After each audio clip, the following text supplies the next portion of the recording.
You are listening to the City Vent, proudly sponsored by the Westview Motor Company, supplying your new and used cars.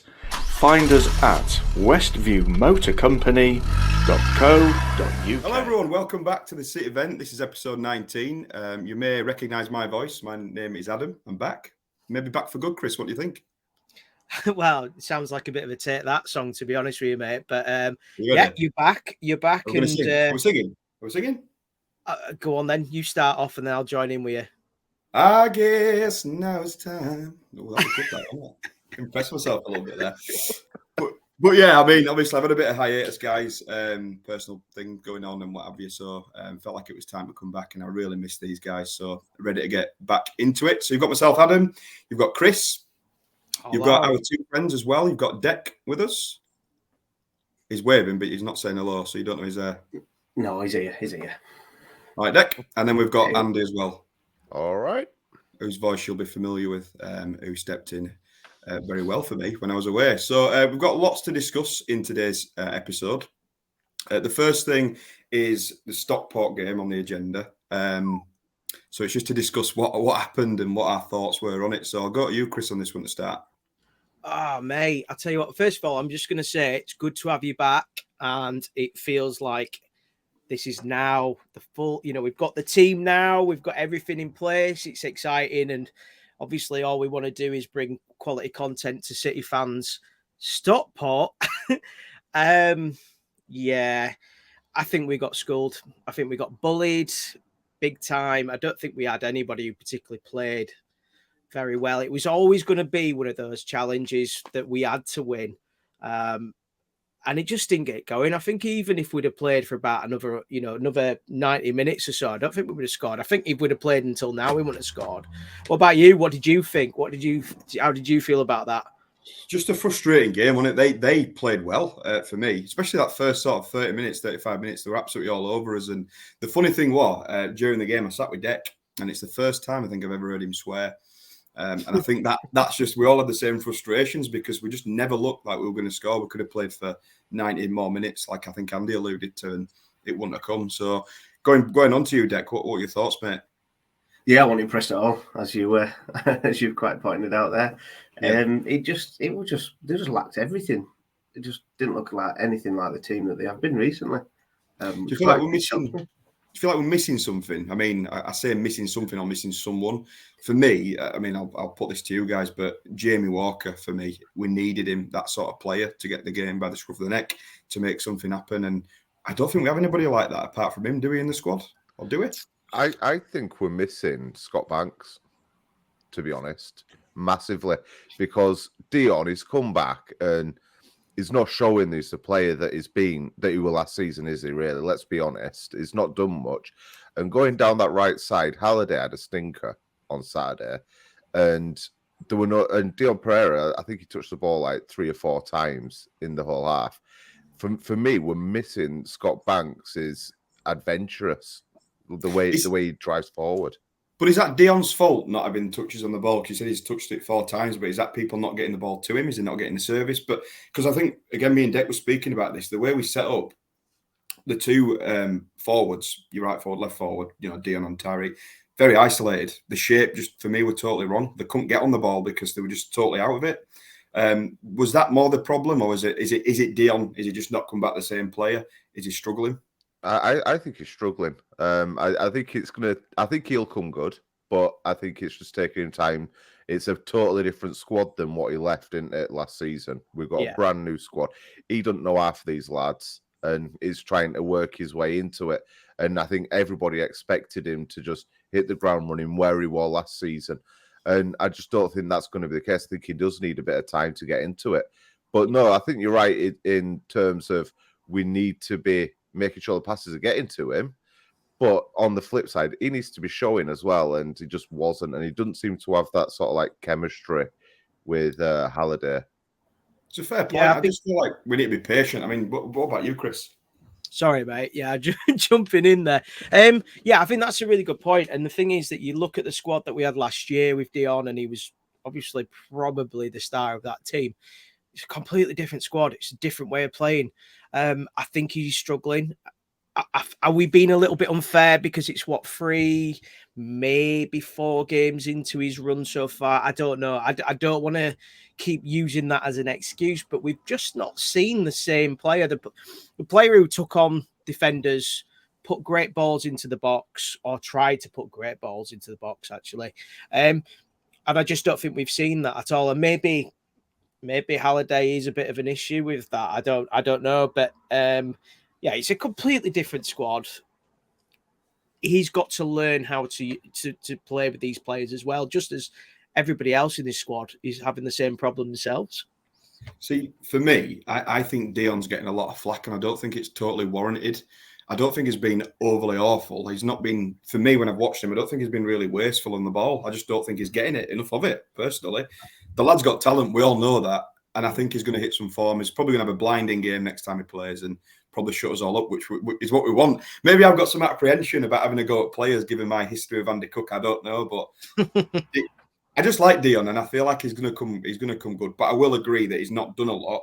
But is that more the shape, or is it just things adjusting round him possibly? But going back to my point, are we missing Jamie Walker? That's the key man for me, because I think Andy's saying that we're missing Scott Banks. But in my eyes, there's one man that we're missing. It's Jamie Walker. And again, I'll go to you, Deck, with this one. Yeah, that's one thing I mentioned to you, Jamie Walker. You just missed that bit of passion, sort of in that second half when we were going for it. I just think if he were in there, he'd be trying to get the players up for it, and he'd be saying like, "Come on, lads, let's have a go here." Because we found points where we could get in. But Songo had that effort, that volley, which I said to you just before that as well. I said Songo's going to score and we're all going to love it, and he just missed it. I was gutted. To me, I can't get over him falling over the ball. What the bloody hell was going on there? I've seen a couple of Stockport fans have picked up on that out of the whole day. They've said that's the best thing. Yeah, I forgot all about that. Yeah, that was ridiculous.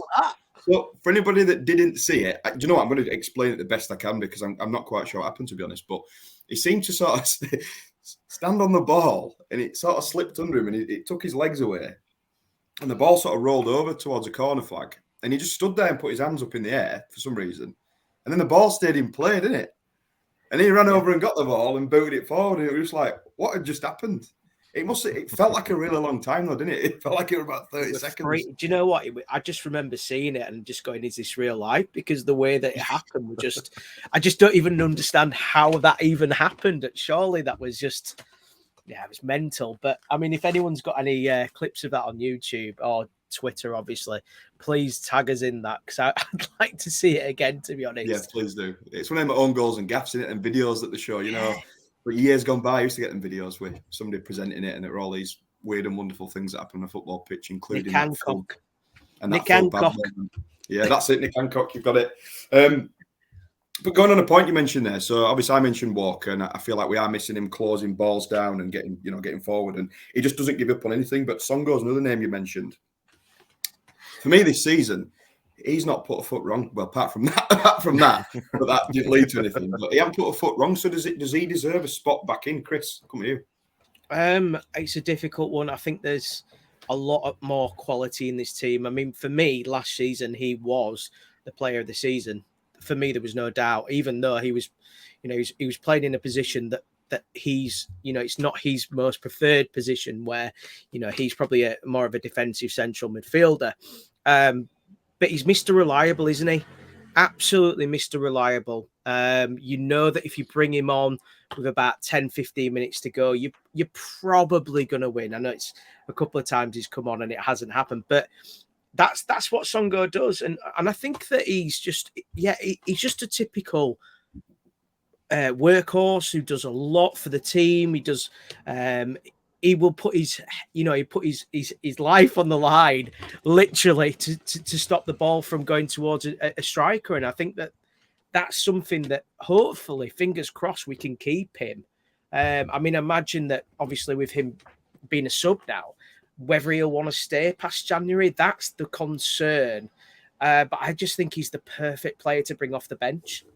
Yeah, I mean, for me, I see him as, like you said, a starting player for probably every team in this league, pretty much. In what position that would be, I don't know. But I feel like, would he show that defence up a little bit? Because it has looked a little bit shaky over the last few games. And for me, I just want to pick up on this one. In that first half, who was the worst out of the two centre-backs? I know this sounds really negative, but we've got to, let's be honest. For me, I don't think the right one went off. I feel like Matty Platt had an absolute stinker in that first half, especially on Saturday, and I thought it was a bit unfair on Timmy. Timmy didn't have a great game, let's be honest, but did the wrong player go off? Andy? No, not for me. Not for me. I know Matty Platt is, when he gets closed down quickly, he gets a bit scared and worried with ball, doesn't he? And that's when mistakes happen with him. But for me, Timmy, he didn't win an head. He couldn't challenge, and he kept losing his man. Every time he was getting beaten. Is it Aidan Mullins? Is that who it is that were on their side there? He had the run of both of them. I think they both played pretty poorly. Probably the worst I've seen a defensive pairing play for us this season. And is that inexperience? Because if you've got the likes of Songo in that position, would he have dealt with them better because he knows where they're going to be? And, you know, they bullied them, didn't they? Even Madden won an header against Odisuna at one point. And I'm thinking, what?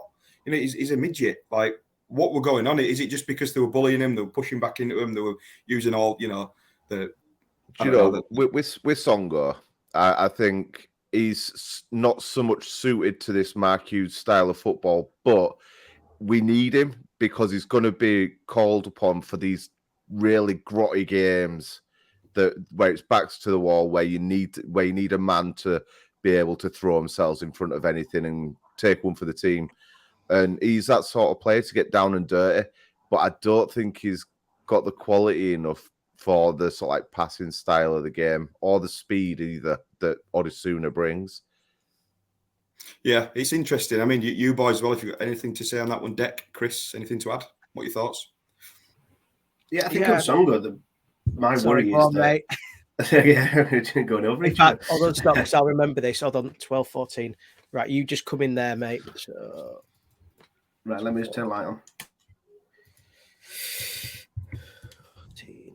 Sorry. Yeah, that's going to... I mean, we're going to do that. It's going to happen, but it's all right. I can edit it and stuff. I'm trying to go to you all separately, but sometimes... Yeah, no, it's going good, man. It's going good. Yeah. Right, are you ready? Start when you're ready, Deck, right. And then I could write down the seconds. Okay, mate. Start again, I'm muted. Start on 13. Start on 13. I think the worry is with Songo. I think looking at the form of Morecambe at the minute and Derek Adams, they're not doing very well, and he likes Songo. So if he's not getting picked, I think come January it could be a case where Derek Adams thinks, if he's still in a job, that is, he might have a look at him. Would somebody want to leave this squad at the minute? I mean, we'll talk about that actually with other players. But does somebody, even if you're not involved, because Mark Hughes, he likes to do this. He has a lot of squad rotation throughout the season. People will get minutes. Would he want to leave a team like us on the up when Morecambe are really struggling? Personally, I think no. But there's just that little niggle there that worries me. That if certain players aren't getting games, that they might just look to go elsewhere.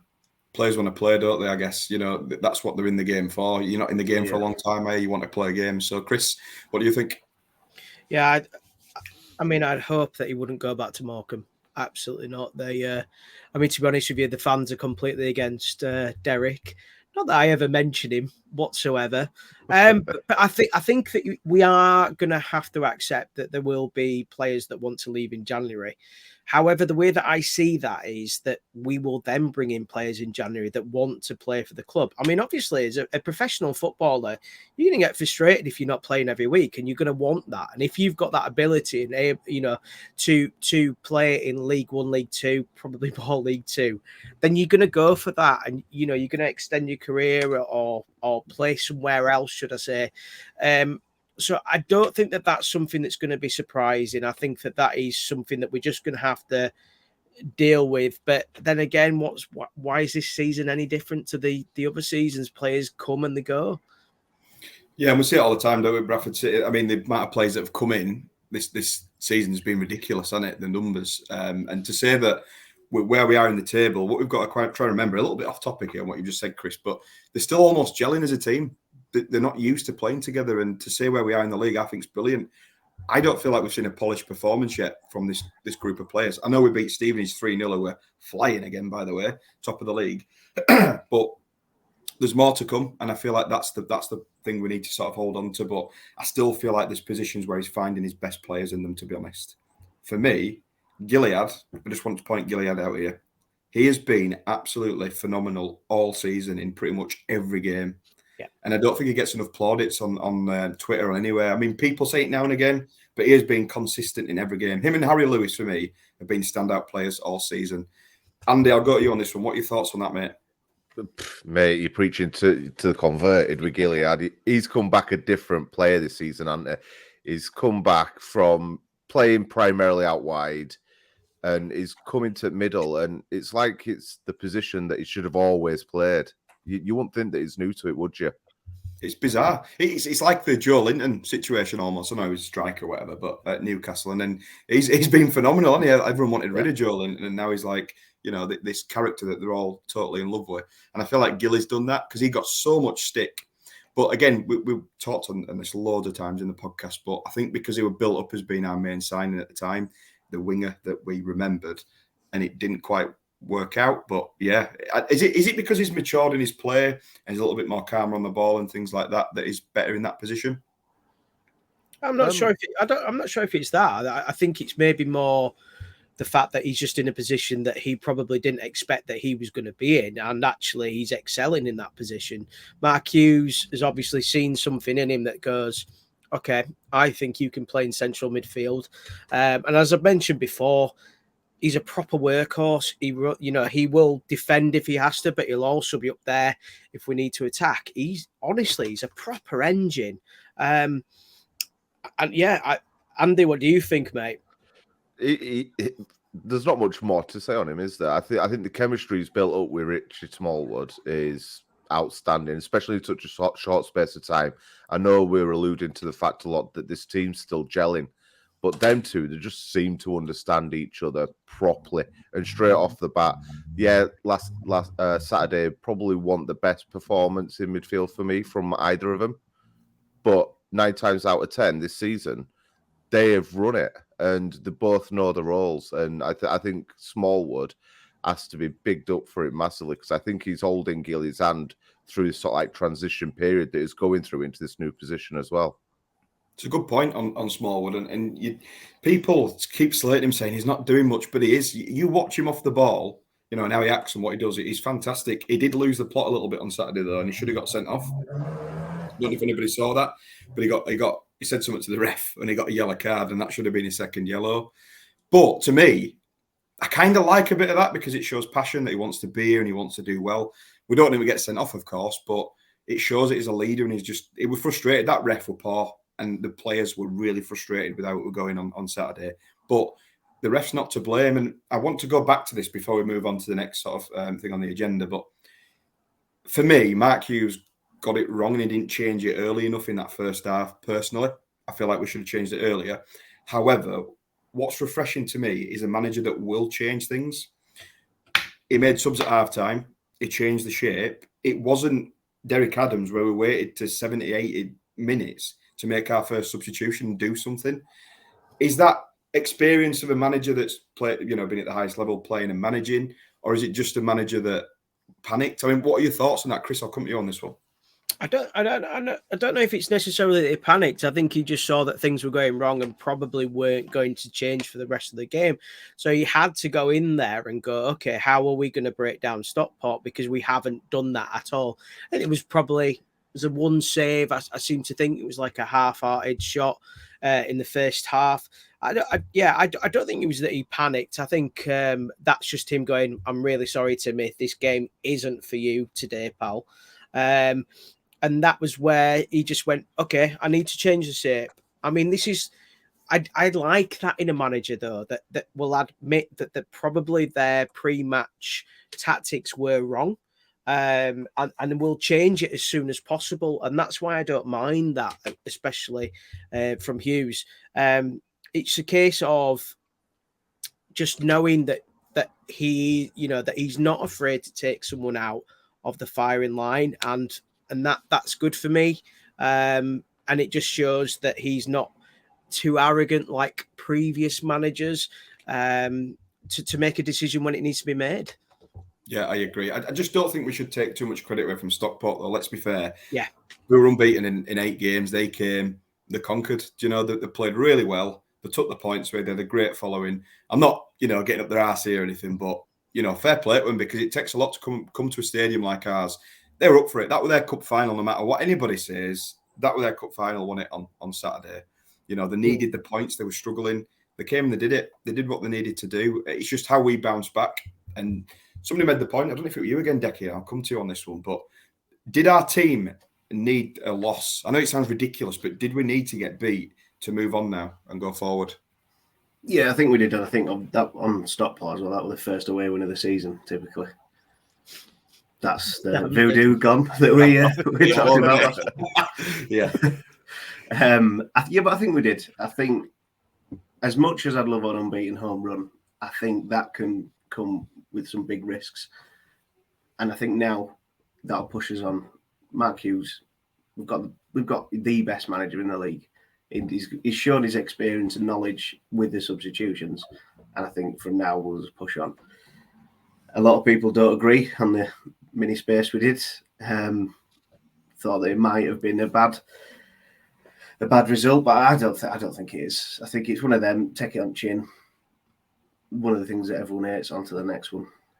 I guess a loss is always a bad result, but I know what you're saying. In the grand scheme of things, is it a reality check for him to think, actually, we're not invincible? We need a bit of a knock to go again the next game. And I think you're probably right in that, and we'll see him react, I think. And it's a massive game, which we'll talk about a little bit later in the podcast, the Salford fixture at the weekend. But yeah, we move on. So I don't know if anybody's noticed that's watching on the videos, but I've got a beautiful pink hat on today.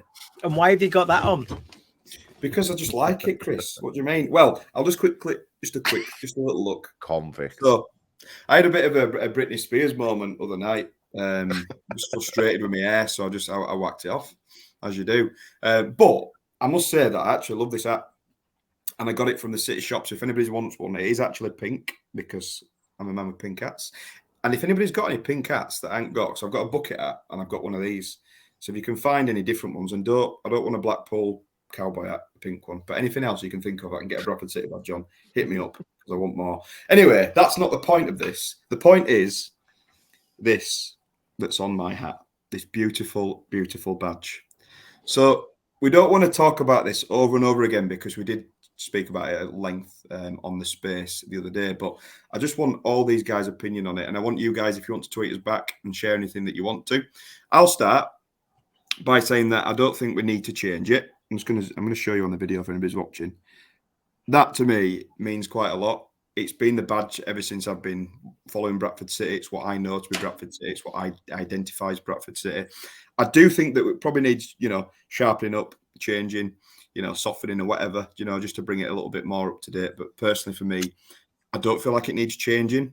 There's been arguments out there about, it's not good on kits, blah, blah, blah. Has anybody seen the Crystal Palace logo and who their kit supplier is? Yeah, but it's slightly. I'll come to you in a second. This is my time to talk. So I just don't think that all these excuses that people are coming out with branding, whatever, I just don't think it needs to happen for me personally. I just feel like it needs touching up, and we move on and just forget it ever happened. That's my personal view. Chris, I shall now come to you, sir.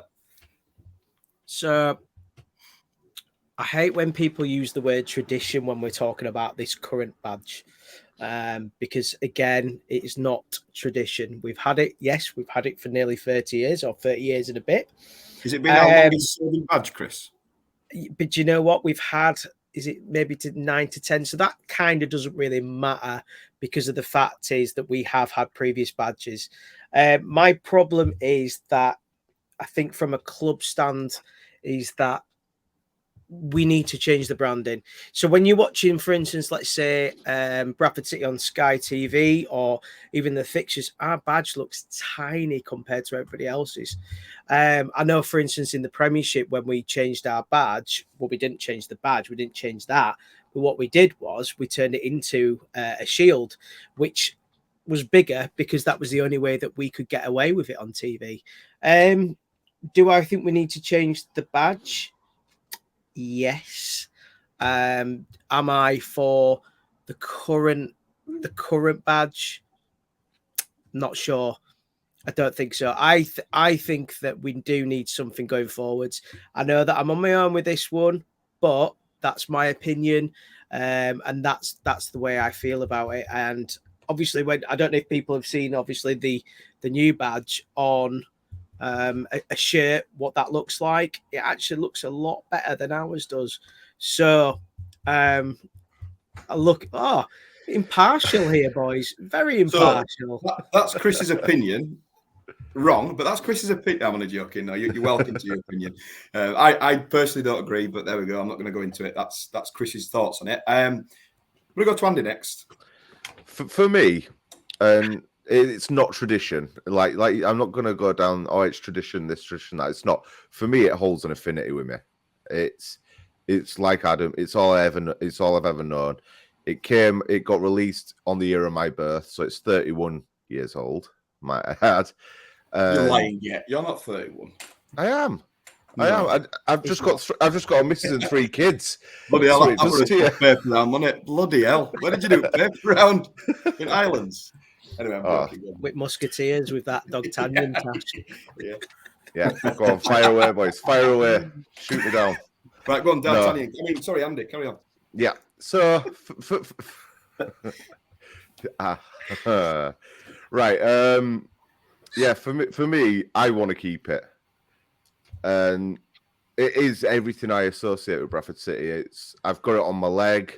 I am one of those people that got it tattooed to me, and it's just everything that is. I see that, and I think Bradford City. However, over the last week or so that this has all been going on, I've been seeing that current badge, and do you know what? It's growing on me. I'm against changing it. But that current badge is actually growing on me. But I wouldn't see it as the club badge that we'd have on us kits. I'd see it as a branding badge for maybe hoodies. Can I respond to you on that point? I actually would agree with you a bit. Only the fact that I don't mind the actual badge itself, because I think it would look good, like I say, on a range of polos, hoodies, things like that. But as a crest following your football club, is it right? No, it's Americanized, isn't it? I feel like Ted Lasso's going to come out shortly. Yeah, like it don't fit. It don't feel right to me. I quite like the traditional looking style badges of a shield sort of thing, like you alluded to, like with Crystal Palace, and the old like Liverpool badge before they changed it. Although that I like their Liver Bird now. It's quite smart. It's simple, but I'm not a lover of all this over modernization of what is a traditional game for me. Fair point. Thank you, Andy, for your thoughts on that one. Deck, I'll finally come to you, mate. Yeah, so as you know, I'm massively against that badge, that crest for a change.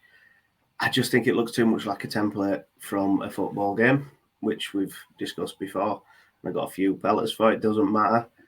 It does matter because everyone's going to be wearing it. Would you have bought a hat if you didn't like the badge?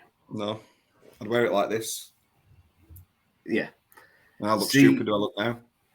Yeah, it just doesn't work. So I just think that it is quite important to have a crest that people like. I've seen people putting posts on saying it's in the airport, it's on the advertising boards around Bradford. That doesn't mean that that's final. Mm-hmm. That just means that they've put a bit of marketing on there because they'll have that for a certain amount of time. They'll pay for that. So that is one thing I just wanted to put my point across there. That doesn't mean it's final. And I'm glad it's not going to be final. I'm just not a fan of it. You said that you're glad it's not going to be final. So I know the club are doing a survey out. They've put it out. If anybody hasn't filled the survey out, please do. Have your say on it. But do you think, Deck, that it's going to go back and they're going to do it? Are they going to do a 360? Are they going to just say scrap it completely? Are they going to do a new badge but different? Is it going to keep the same elements? What are your thoughts, mate? Yeah, I think what they'll do is from the feedback. I say they're definitely not going to change it to that. People might agree with it. It might have just been Twitter that I've seen that don't agree with it. But I think what they'll do is they'll take on board the feedback, which is a thing they've done massively over the last few years as a club. And they'll take that on board, have a look, retweak it, sort of feedback they get, and they'll put a new one out. And I think that's a really, really important point as well, Deck, is that people know that it's not a case of, oh, we're going to do a pretend vote here. That will be, and I've mentioned this so many times.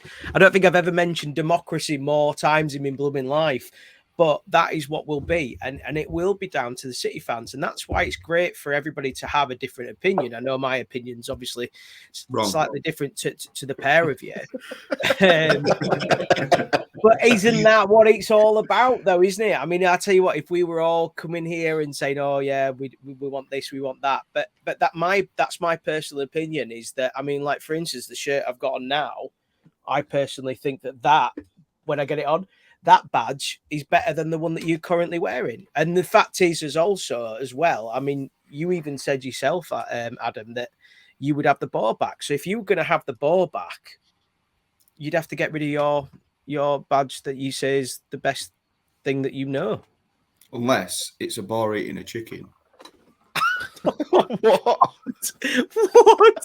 Just saying, like, anyway, no, you're right. I think the fact is here that we've all got different opinions, you know, and some of us want it to stay, some of us want it to go, some of us, you know, want it to slightly change, some of us want it to just massively overhaul of it. And I guess we'll just see what happens. But Chris made a good point here. The club at least are asking us. Got a mate who's an Arsenal fan. They changed it a couple of years ago and went, there you go.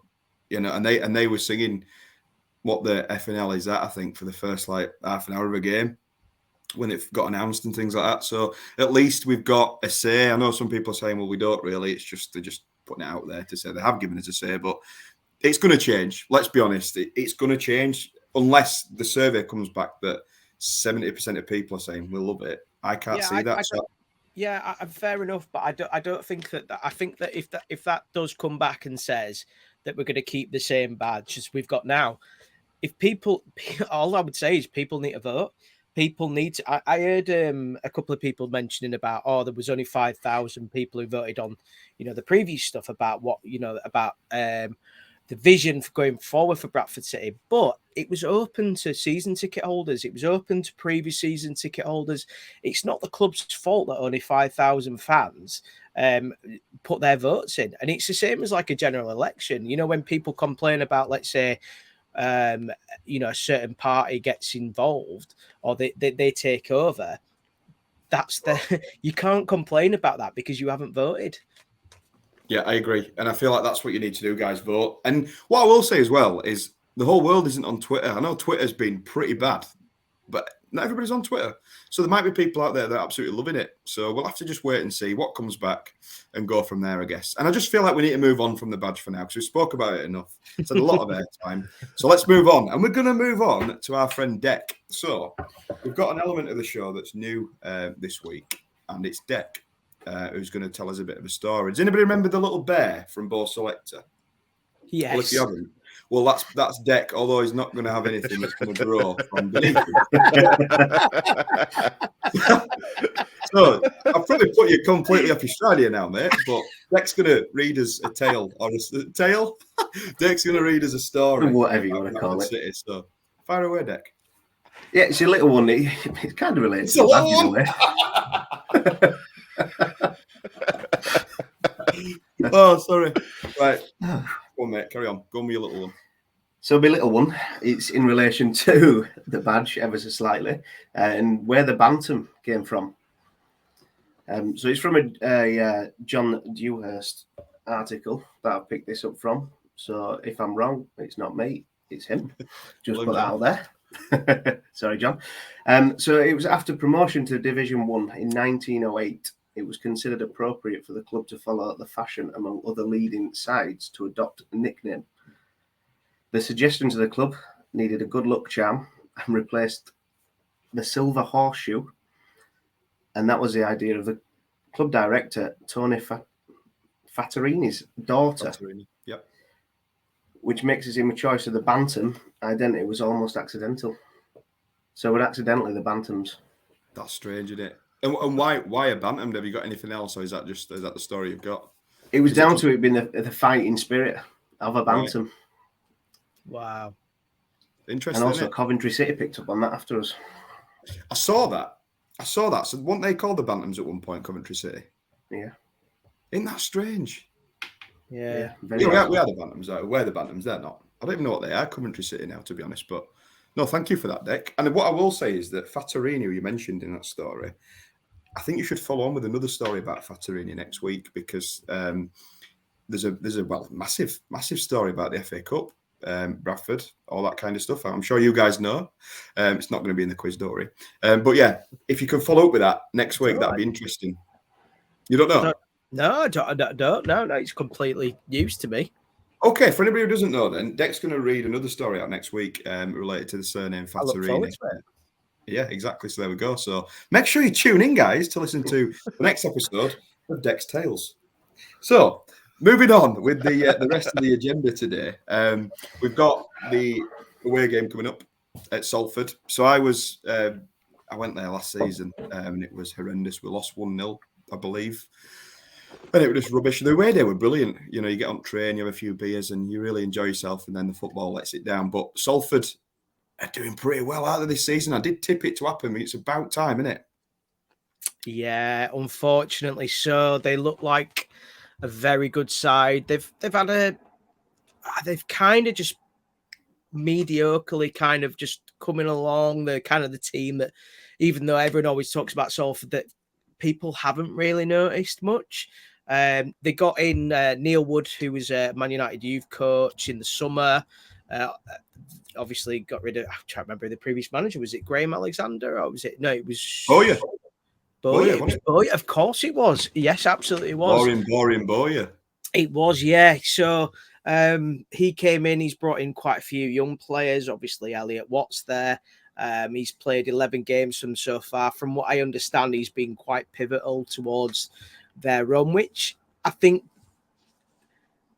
Am I surprised? No, because I do think that he was a quality footballer. They've got. I mean, do you remember Conor McKelleney when he was interested? When he was about to sign for Bradford? He's only played 5 games, 1 goal. Thomas Asante is the top goal scorer for them, 5. But on transfer deadline, he moved to West Brom for 300k. It just seems like the team, they don't score a massive amount of goals, but it's all across the team that they're scoring goals. But I think other than him, I think their top goal scorer is something like with 3 goals. So it is obviously just spread across the team, which does that say that they're a good outfit? Maybe. But regarding, do I think we'll get a victory? Yeah. I feel like we're going to bounce back. I'm going to go at the other 2 gents as well. Luckily, I've got a ticket and I can't wait, to be honest, for Saturday to come. This is what it's like now, isn't it? Even when we've got beat, I just can't wait for the next game. Didn't have this under Derek Adams. But, I mean, what are you two thinking? I mean, I'll come at you first, Deck. What are your thoughts on this game? Do you think we're going to go and beat them, or do you think it's going to be a toughie? I think it'll be a tough one, but I think it'll be one that'll surprise us and we'll get a result. What score would you go for? It's going to be a very tight one. I'm just going to go 1-0. Plain and boring. 1-0. It'd be nice for a last minute winner as well for all away fans. Do you think we're going to see many changes, Deck? I don't think we will. I think he'll stick with it and say, sort of, go out, show me what you actually are capable of, because we know that Stockport game was just a howler. We're not going to play like that again this season. I don't think. So I think he will change it. I think Critchlow will come back in, and I think he might drop Pereira, personally. And I don't think we'll probably see much else apart from that. Maybe Halliday. I don't think he'll drop Halliday. I really don't, because if we got anything better than him in the reserves, I'm not sure. Andy, I'll come to you. For me, I think it's about bouncing back in it. Like we've alluded to, we've got to. I can only see us bouncing back from it.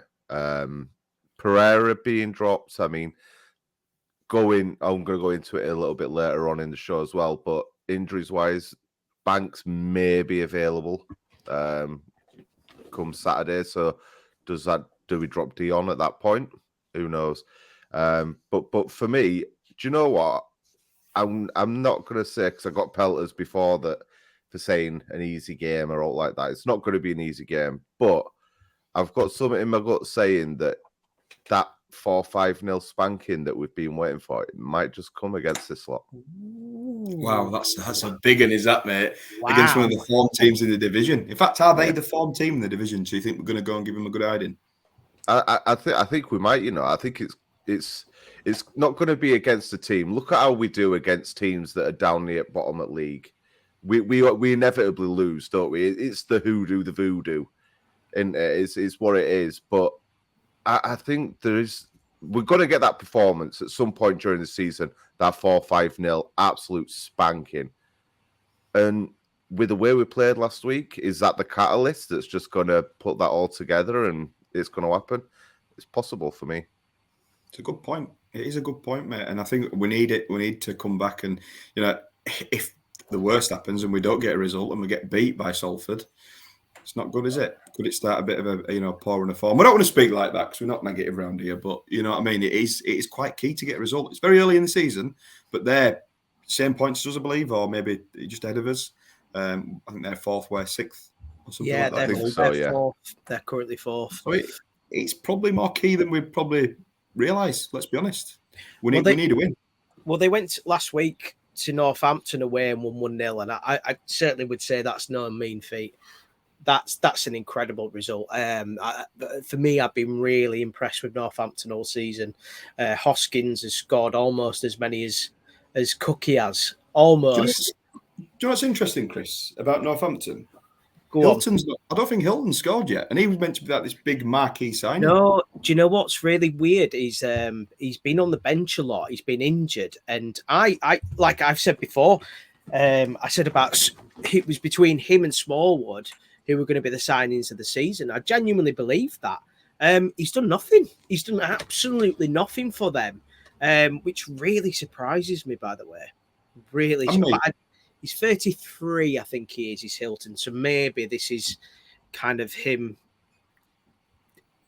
well, kind of near the end, really. Yeah. Well, we saw it, didn't we, the other week with what's his sausage at Doncaster who got sent off against us. What's his name again? What's his face? Bloody hell, what's his name? Tomlin. Lee Tomlin. Lee Tomlin, yeah. He's realised he can't do it anymore and he's gone, hasn't he? So could we see the same? Because you're right. I thought he was a marquee sign. I looked at him, I thought, actually, that's a really good bit of business at this level and just not seen. But Hoskins, as a winger, just, it's unbelievable. His form is just crazy. And I don't know when we play them, but that's a fixture I'm looking forward to as well. Yeah, that's going to be something big time. Like Andy alluded to, though, we step up, don't we, when we play better teams, Well, I mean, you could probably say Stockport were finding their feet in League Two, so I would say that they're the good quality side. And I know I'm going back on previous stuff, but I do think that they will be up there this season. Yeah, they didn't play like a relegation fodder style team, did they? At all? No, absolutely not. And I just feel like this season, who would you say is the team that stood out as being pretty poor? Because I would probably say Harrogate. I feel like they're going for me, and I know we probably scraped a result against them, arguably, but I just didn't see a lot from them. I feel like they're going to drop this season. I don't know what you boys think. I think Rochdale are in big serious trouble. They really are in big trouble. I mean, the fact that they sat their manager after 1 or 2 weeks of the season kind of gives you that example. And you just given a manager the whole entire summer to bring in players, and already within 2 weeks you're going, he's not good enough. Other than that, Hartlepool potentially. You're missing a team here. You're missing a team. You're missing a very pivotal team, Crawley Town. So I'm not smiling. I'm not. I promise you. This is very interesting, isn't it, Crawley Town? Because all the tweets they're putting out, spending a bit of money, it's not going good, is it? It's not going good, boys. No, they sacked Betsy today, didn't they? They did. Yeah, they did. And who goes in? I did see Yems mentioned, but he's got like loads of charges against him. No, I know some have been dropped and some haven't. But are they in a big mess, Crawley?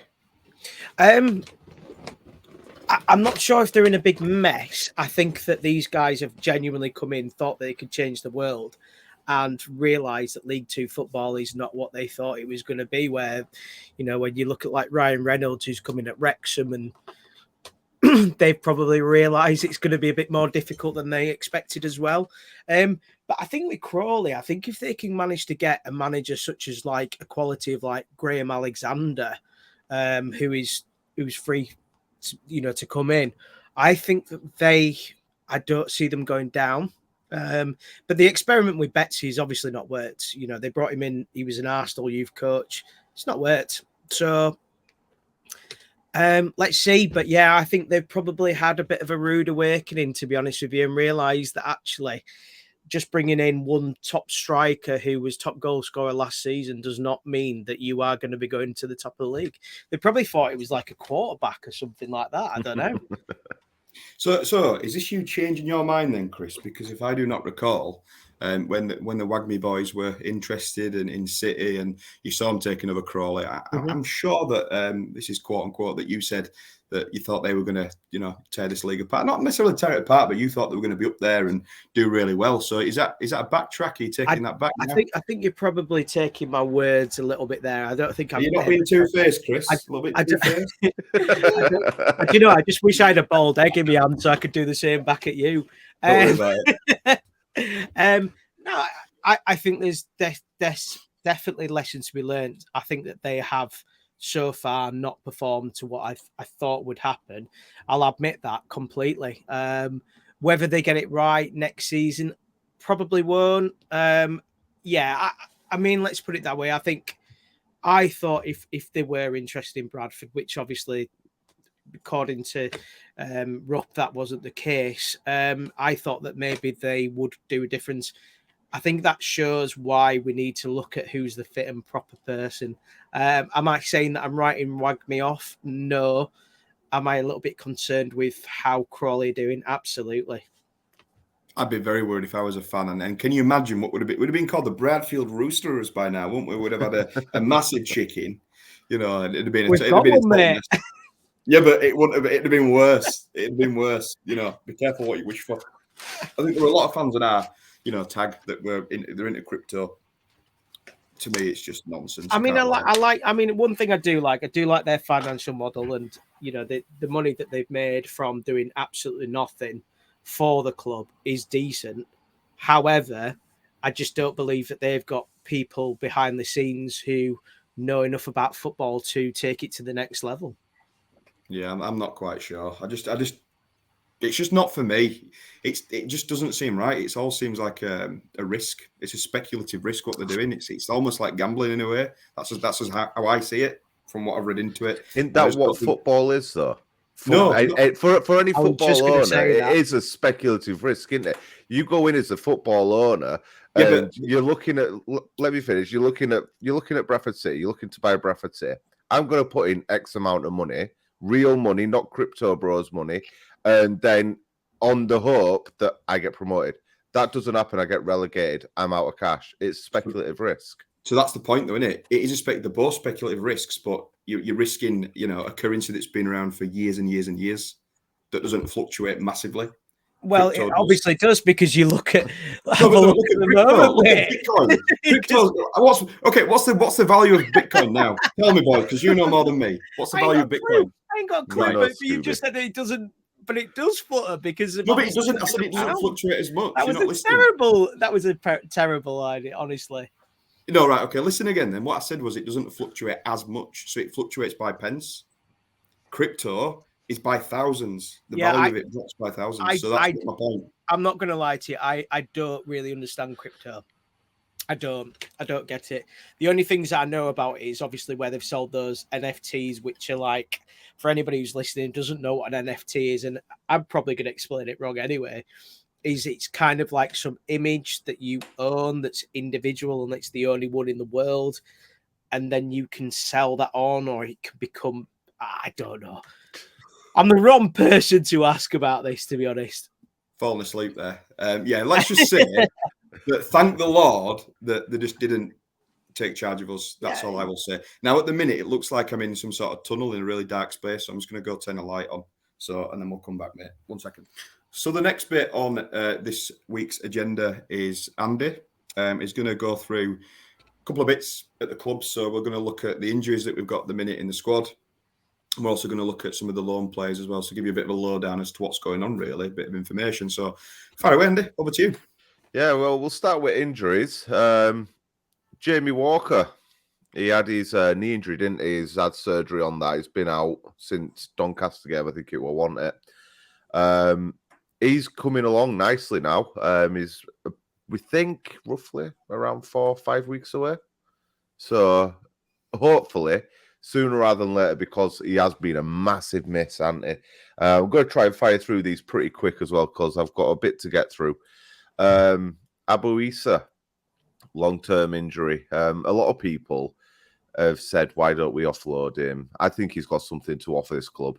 Give him a run of games. He's got something to offer. He is close to being involved in the matchday squad, but he's had a bit of a setback last week, which put him out of contention. I think Mark Hughes were looking at possibly bringing him into the squad for the Papa John's game, and something happened at training. He's had a bit of setback, so I think he's being cautious with him. Really, really cautious. Can I jump in on that one, Andy? Yeah. I know you said that we possibly need to be patient with him, but I know it's a human being at the end of the day, and it's not gone well for him. But we're paying somebody out with it that's not contributing anything towards a club, and this is just me, from the outside looking in. Is that the right thing to do? Should we be patient with people? Are we just being the nice club, or should we be a bit more cutthroat? Are we just hanging on to players when they're injured? I mean, I see what you mean though, because I know Scuddy fans absolutely loved him, and he has got a lot to offer. But is it a waste of a wage, mate? Well, it looks like that at the moment, doesn't it, for me? But you got to look at his sort of like his past. He's never really had a big injury up until he went to City, and I think that Derek Adams made that injury worse by trying to bring him back far too quickly. I think if he'd got that injury and Mark Hughes were in charge, he'd have been back playing months ago, because he wouldn't have been rushed back. What you said there is that he's had a setback, and that's potentially 3 injuries then since he's been at the club. Is that a worry? And Deck, I know you've been a bit quiet. So what are your thoughts on this one, mate? Yeah, I'm with you there. I think it's one of them. He's sort of had the injury, fair enough. It was a bad one. He was out for a while. But then he's coming back. Oh, he's picked up another injury. He's coming back. Oh, there's another one happened in training. For me, it's just a bit of a recurring issue. And I fear that if we keep giving, not him personally, but if players like that, if you keep giving them a chance and they're just injured, they run the contract down, never play a minute for you, then you look back and think, have we made a mistake there? So I would counteract that and say, when you sign a player, you give them a certain year's contract. So, for instance, he had a 2-year contract. It's obviously built in that, if there's the potential of injury, what I do want to say what Andy said as well was that Derek Adams did try to bring him back too early. And I tell you what, it was the same case with Jamie Walker as well, when he had his injury at the end of last season. And the thing is, you've got to look after these players, especially Issa. I think that if it had been Derek Adams playing, we played the Pizza Cup last week, I think he would have probably started him. He obviously sees something in him, and that's the thing. And it does sound like he is on the training ground a very, very big part of the club and the team and the squad. But you can't. It works both ways in football. So if a player gets injured, unfortunately, that's just part and parcel of the game. But then you can't whinge when a player leaves for a certain amount of much money, because that's how it goes as well. And those are parts of the risks that you take as a football club. Do I think that we should keep all him? Absolutely. We've got another year. I mean, you can't just release him now, because he will get his full contract paid up. So why not have him in this team and just wait and see whether he can make an impact? If he can't, then we say goodbye at the end of the season. I guess my point was more long term. So when it comes to the end of the contract, is it one that you keep hold of? That's the problem, because this is what we're saying. This injury record now, it's 3 or 4 maybe. I think there's been 2 setbacks. That's a lot. And because he hadn't had an injury before, it's worrying to me. Zelly Ismail comes to mind, quite recently. We saw him probably 3 or 4 times. In some games, he looked very exciting. I quite like the look of him, but then we hardly saw him. So again, that's it's good that we've got different opinions on that, and I guess time will tell what happens, because I want him to come back and do really well, but I guess that's what's on my mind a little bit with Issa. So anyway, Andy, back to you. Carrying on. So I mentioned earlier about Scott Banks as well. He got his calf injury, and like I said, he could feature against Salford. He's not far away. Do I think he will? I don't think he will feature against Salford. I think Mark Hughes has shown already that he's not, like we said, he don't want to rush players back. So I think that he'll probably bring him back into the squad and not start him for the Burton game in the Pizza Cup. I don't think he'll start him. I think he'll come on, give him half hour, ready to come back against Grimsby for a full start, I reckon. Going on to rides, he's still out. There's no confirmed dates of when he's going to be back. All that I've been able to find about him is it's worse than the first thought. So it looks like Matty Folds has that shirt for the foreseeable. Should he keep that shirt? For me, yeah. I don't think Matty Folds has done much wrong since he came in. I think he's taken to it like a duck to water. And for me, as we all know, I want Rides his best fan anyway, but I think he's knocked Rides out of the park in his performances this season. I don't know about you guys. I see a lot of nodding heads. It's like a Churchill advert. You know what? I think it's probably the only thing that we'd all agree on is that Matty, unless Deck's got a different opinion, but I think that's one thing that we would agree on. Yeah, Deck, what do you think, mate? Yeah, 100%. I think you've got the bit more passion from him as well, with him being a Bradford fan. He's a Bradford lad. Yeah, I think you can see that he's really trying for it, and he deserves to keep his space without a doubt. I actually don't think that Rydal, that's what we call him, Rides, and we can't pronounce it. But I don't think he did a lot. I don't think he did a lot wrong personally. I don't. I feel like he gets a lot of unwarranted stick. But I do prefer Folds. That's just my opinion on it. I don't think it. I feel like on that side we've got a bit of strength. Really, it's the other side that worries me. But anyway, we're not going to go into that right now. We're going to speak about the rest of the injuries. Yeah, we could go on all night about the fullback situation and what happens with that in January, because I think there'll be some changes there. But yeah, moving on. Osadibe. Another one, Osadibe. Paddy. I'm going to call him Paddy. That's fine. Paddy will do. Obviously, he got his leg snapped first game at season. We all saw that horrible challenge. I'm still shocked at how the red card wasn't shown for that. It's bewildering. But he's obviously still weighs off, but he is weight bearing on the leg. And every assessment that he's been to for progress updates is getting green lights, and it's looking like he could be back sooner than we first thought. I know when it happened, we all thought that's season over. I certainly did. But I haven't got a time exactly for when, but I think he's got a crucial and integral part to play in this season's outcomes. So yeah, that's the injury front. Let's go on to loan watch though. So we've got a few lads out on loan. Who's the player that we the City event sponsor, by the way? Can we just mention his name? Oh, our boy Bobby Poynton is sponsored by the City event. He is indeed. He Proudly. is proudly sponsored by us, and we'll start off with him. So he went off to Brighouse at start of season. Played 4 games for him. Scored 3 in those 4 games. On fire, and he's just showing what he's about. So City said, "You can do a step above." So they sent him on loan to Farsley on a 2-month initial loan. And do you know what? It doesn't look like it's working out. He's not had any goals, and he's only managed to get 48 minutes game time for Farsley, who was sitting 20th in National League North. I don't know what that says about them, or what you think it might say about Bobby.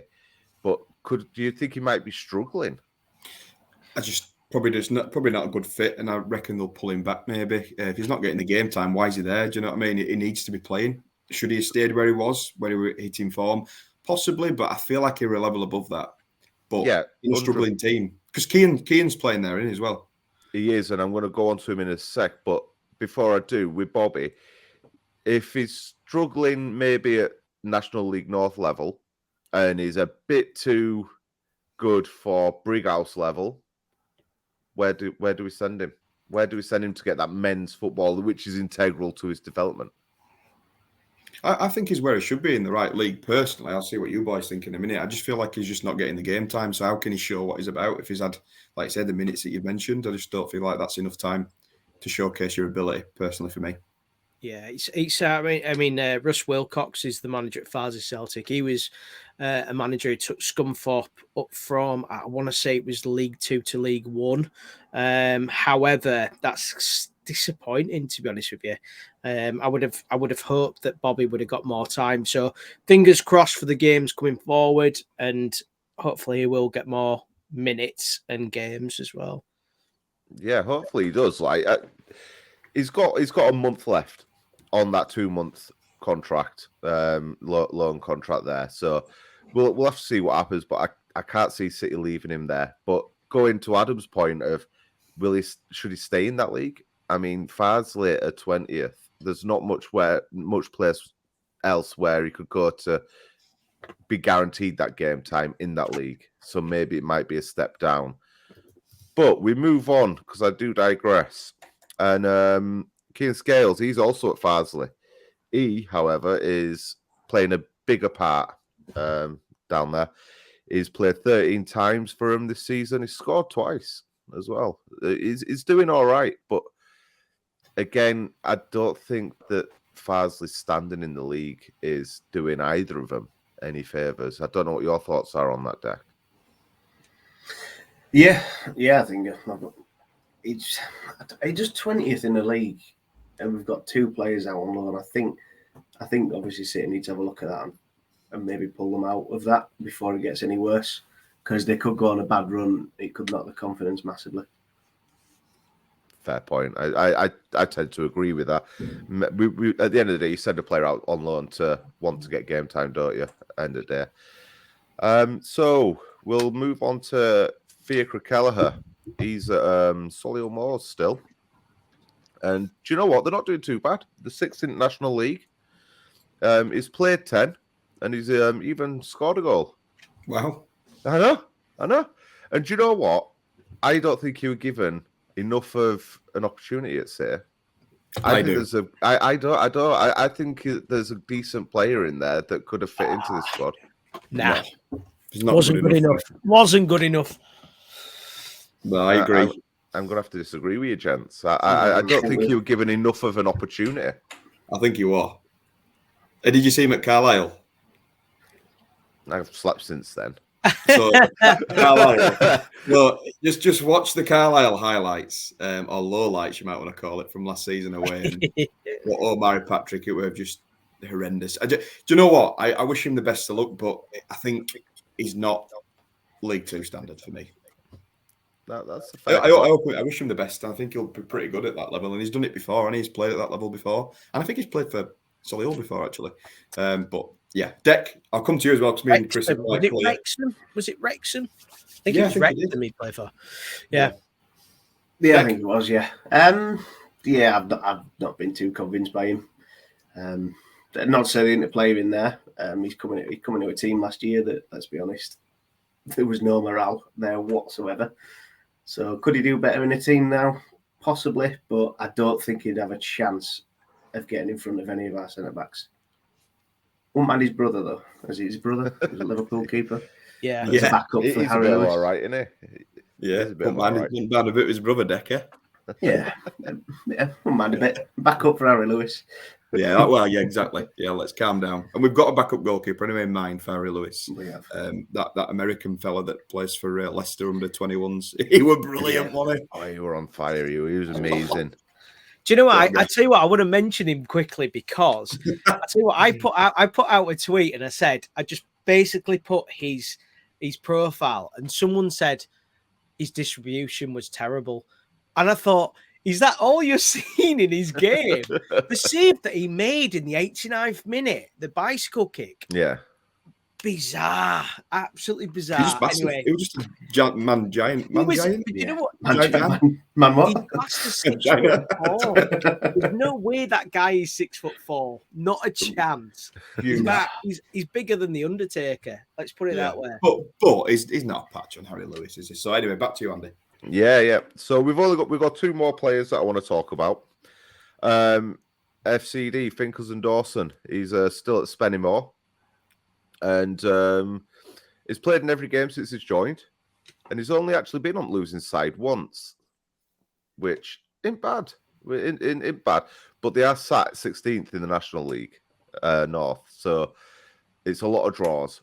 But he's playing, which is all we can ask for. He's playing men's football. I don't think he's coming back to Bradford City, though. I don't think he's going to play for Bradford City again. I think he's found his level, to be honest. And just to finish it all off, Threlkeld, the last one that I want to talk about. So he's only actually featured for Oldham 5 times since he's joined them. And he's only actually played a full 90 three times. And he's not featured in their squad for the last 3 games since, is it Hutchins that's taken over Oldham? No idea. Unsworth. And they're sat in 18th in the National League. And so is he injured? Is there any sign that he's been injured? I've not seen anything about him being injured. I had a really good look this afternoon when I was looking, and I couldn't find anything for any reason why he's been left out of the squad. And he seems to be becoming like a bit of a peripheral figure at Oldham by the looks of it, where he's out in the cold again a little bit, which I feel quite sorry for him. I thought he'd hit the ground running. I thought National League would be pretty good for him, to be honest. And I thought he'd find his level a little bit. I mean, that with respect, of course, but it's a shame, really. I actually wish all the best for him personally, and hopefully he'll get a run of games. Maybe these players are going to come back and go out again. We'll have to see, won't we, guys? But thank you for that, Andy. Thank you very much for sharing that. No problem. And we're going to go on to the final session, final part of today's podcast, which is just a little quiz just to finish it off lightly with a bit of humour, hopefully, depending on how these guys do. So last time we did a quiz, there's a cheat amongst us. You've already mentioned this. No. Yeah, you've already mentioned this already. Yeah. Look, I'm a conductor now. I've got my stick. Flipping heck. Listen, nearly you cheated last time, and cheats never beat. No, right. I cheated on Kiki D. That was the only one I cheated on. That is the only time I've ever cheated. A cheat is a cheat, you know. Oh, my word. We'll forgive you once. We'll forgive you once. I just wanted to remind people so they can watch you when they're watching this YouTube video. Okay. So, have you all got your pens and pencils and where you're going to write it down, guys? Because, you need to write this down. Well, actually... what should we do? Do you want me to read all the questions and then do it at the end? Yeah, right. It is. I have got I'm using my computer, so I won't, because you'll be able to tell anyway. Because I'll be going if I'm cheating. No, honestly, if you cheat, I'll be very upset. I'm not going to cheat. You'll be grounded. You'll be grounded to your bedroom. You will. Dex looking in his drawers for summer. What are you looking for, Dex? Looking in my drawers. Yeah, I'm just seeing if I can find out. Well, I think that'd be the first time, wouldn't it? Just the answer book. Right, come on then. So we're gonna go. Eyes down. One of Bradford's most famous signings was a chap called Willie Top. He was from a country called Chile. But what is the capital of Chile? Can I phone a friend? No, you can't. Right. We're all on here. And I'd use that term loosely as well, Dick. Right. Number 2. What came first, the chicken or the egg? I thought that were very relevant at the minute, given the badge. Chris, don't pull faces. Just put your answer down. It's not even a proper question. You know what you're pulling face? Because you can't Google it. Right. It is a proper question. It is. It's a question. Right. Number 3. Andy Cook has scored the most goals for Bradford City this season. But how many has he scored in all competitions. Ooh, are we gonna have like what this season? Yeah, in actual okay. games, not friendlies. This season, because that'd be ridiculous. That's what I was going to say. I'm watching your eyes, Chris. Don't be googling it. I've just look. My hands are here. I've already put my answer down. Yeah, we maybe should keep them there. Have we all got answers, boys? Andy, you still writing? Yeah. Yep. I was writing Right. number 4. Number 4. So Mark Hughes has actually got a different name for his first name. What is that name? Boom. Oh dear. Hope you're all playing along at home with this one as well, and no cheating. If you can let us know your scores, that'd be brilliant. Because I know some of you like to do this. I'll give you a clue. Apparently, his private plate has that. Obviously, the first name and then MH as his. Right. Yeah. Well, I'm in charge here. No clues until afterwards. Well, I'm not giving a clue, but that. Yeah. Eyes down. Right. Number 5. Last question. What was the highest transfer fee ever paid for a player by Bradford City? And you get an extra point, so you need the value of it, and you get an extra point for the player as well. So there's 2 points up for grabs there. So easy. What was the highest transfer fee paid for a player, and who was that player? And you get an extra point. No, you don't. That's it. No more points on offer. Okay. Are we all done? Yeah.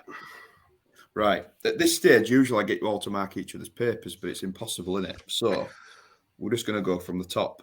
So I'm going to go from Andy first, and we're going to go around, and just keep your hands up, lads, so you're not changing your answers. What did you have for number 1? Bogota. Nope. Deck? No idea. Okay, good answer. Chris? Santiago. He definitely Googled it. That is correct. Didn't if you watched the video, I haven't fucking cheated. You did. There's no way you knew that. No, I did know that. Do you believe him, boys? I'll let you be the jury on this one. Did I just swear as well? Oops. Boys? I say we give him it. We give him it this time. I haven't cheated. Deck's not I sure. think let's see how the rest of it goes.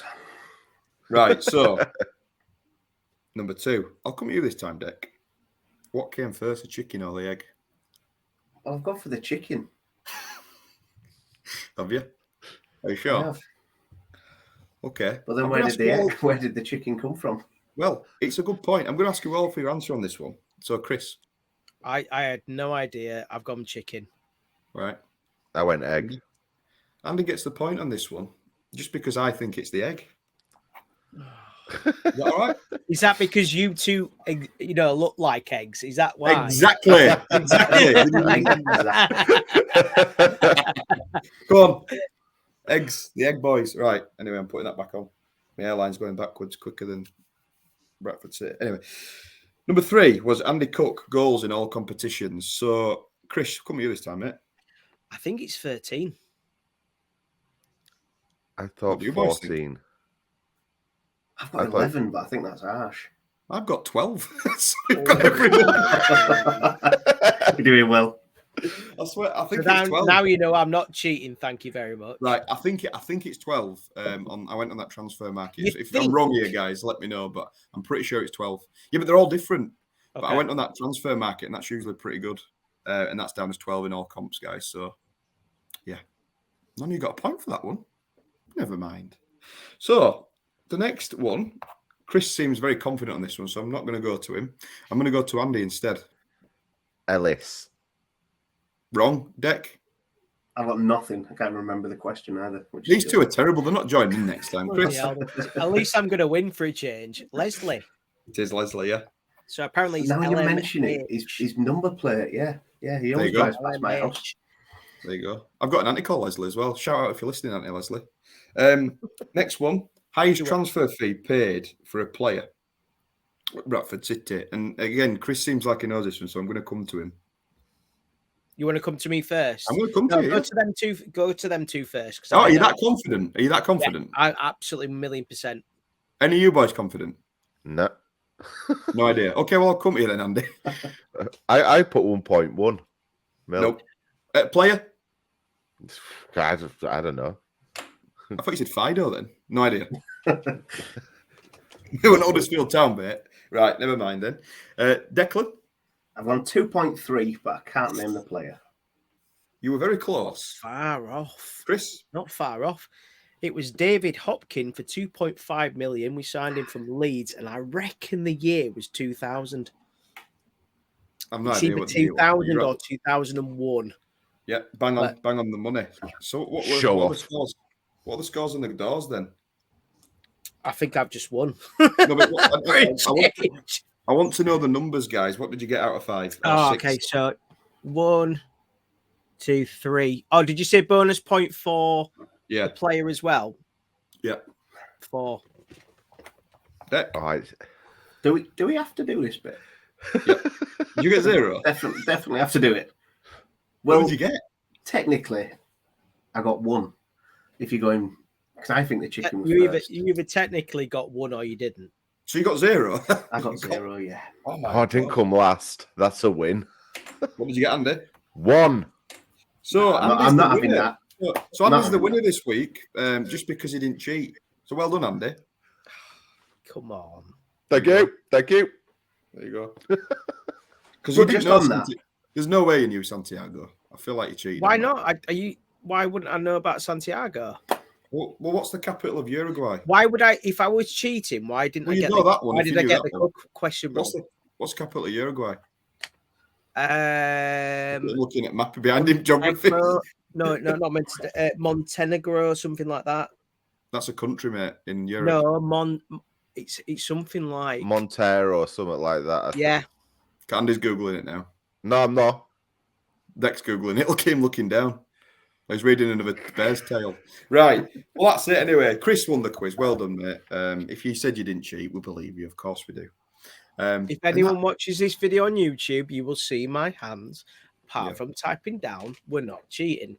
There's somebody behind him with some key cards. Somebody in front of the thing like that. Some little man. I paid him quite a bit money for that. Anyway. Right, we're going to leave it at that, guys, and pull the curtains on the first episode for me back. Thank you very much for the warm welcome, Chris and the guys. It's lovely to be back. Really enjoyed this one. We're going to be putting it on audio platforms, I believe, first, because it's a little bit easier or something. I don't know. These boys know better than me. And then I think it'll be out on YouTube following that. So, yeah, anything you guys have got to say before we close up shop?